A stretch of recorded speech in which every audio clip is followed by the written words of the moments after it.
Press mic, देश का मिजाज, साउथ।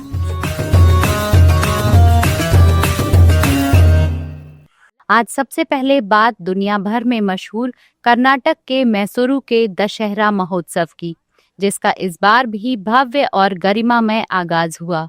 इस बार अंतर्राष्ट्रीय बुकर पुरस्कार विजेता साहित्यकार बानू मुश्ताक ने मुख्यमंत्री सिद्धारमैया के साथ मिलकर इसका उद्घाटन किया, जहां उन्होंने चामुंडेश्वरी मंदिर के बाहर मां को फूल चढ़ाए।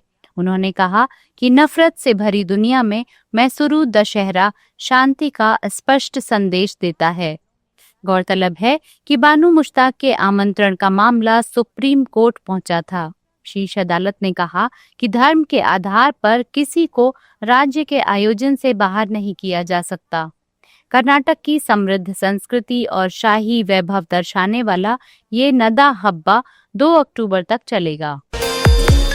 इधर आंध्र प्रदेश के विजयवाड़ा में दशहरा उत्सव सुचारू रूप से चलाने के लिए 5000 पुलिसकर्मियों को तैनात किया गया है। इंद्रकीलाद्रि पहाड़ी पर श्री दुर्गा मल्लेश्वर स्वामी वर्ला देवस्थानम 11 दिन के दशहरा उत्सव के लिए सजाया गया है। मंदिर और आसपास की भीड़ पर नजर रखने के लिए ड्रोन, सुरक्षा कैमरे और एआई का इस्तेमाल किया जा रहा है। देवस्थान विभाग, विजयवाड़ा नगर निगम, पुलिस, राजस्व, बिजली विभाग, राज्य डिजास्टर रिस्पांस फोर्स और चिकित्सा विभाग मिलकर 24 घंटे स्थिति पर नजर रख रहे हैं। बढ़ते हैं आगे। कर्नाटक में आज से सामाजिक शैक्षिक सर्वे यानी जातिगत जनगणना शुरू हो गई है। हालांकि इससे पहले ईसाई उपजातियों की लिस्ट को लेकर बड़ा हंगामा हुआ। बीजेपी ने सरकार पर हिंदुओं को बांटने का आरोप लगाया। इसके बाद कर्नाटक पिछड़ा वर्ग आयोग ने 38 में से 33 ईसाई उपजातियों को सर्वे के मोबाइल ऐप में छिपाने का फैसला किया, यानी ये नाम ऐप पर नहीं दिखेंगे। आयोग के सदस्य सचिव के दयानंद ने बेंगलुरु में प्रेस कॉन्फ्रेंस में बताया कि अब सिर्फ 5 समूह लिस्ट में रहेंगे। आयोग के अध्यक्ष मधुसूदन नायक ने साफ किया कि ये लिस्ट सिर्फ आंतरिक इस्तेमाल के लिए थी और इसकी कोई कानूनी वैल्यू नहीं है। तमिलनाडु में मक्कल निधि मय्यम के नेता और अभिनेता कमल हासन ने टीवीके के प्रमुख और अभिनेता विजय की रैलियों में उमड़ी भीड़ पर टिप्पणी की है। चेन्नई में मीडिया से बातचीत में उन्होंने कहा कि रैली में भारी भीड़ का मतलब ये नहीं कि सारे लोग वोट में बदल जाएंगे। ये बात उन पर भी लागू होती है और विजय सहित सभी नेताओं पर भी। कमल हासन ने विजय को सलाह दी कि सही रास्ते पर चलें, हिम्मत से आगे बढ़ें और लोगों का भला करें।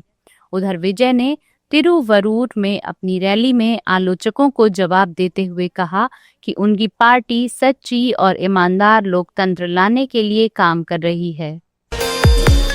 अब बात आंध्र प्रदेश की, जहां पहली बार कमर्शियल टैक्स डिपार्टमेंट ने जीएसटी 2.0 लागू करने संबंधी सरकारी आदेश तेलुगु में जारी कर नया इतिहास रचा है।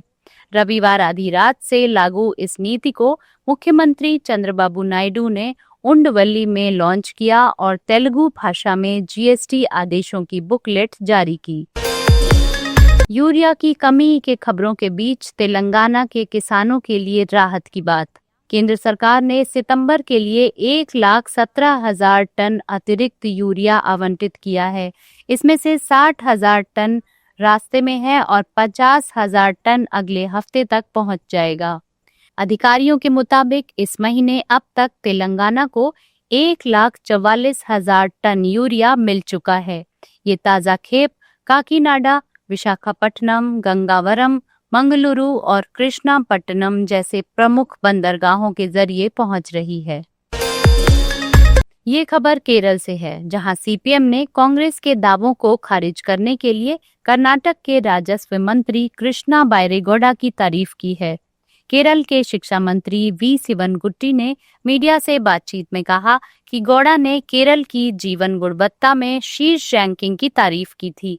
इससे विपक्ष का वो दावा गलत साबित होता है कि एलडीएफ के 9 साल के शासन में केरल का विकास रुका हुआ है। शिवनगुट्टी ने कांग्रेस नेता गौड़ा को सच बोलने के लिए धन्यवाद भी दिया। आप सुन रहे थे let's mind more than radio. Follow कीजिए हमें हमारे सोशल मीडिया प्लेटफॉर्म्स पर।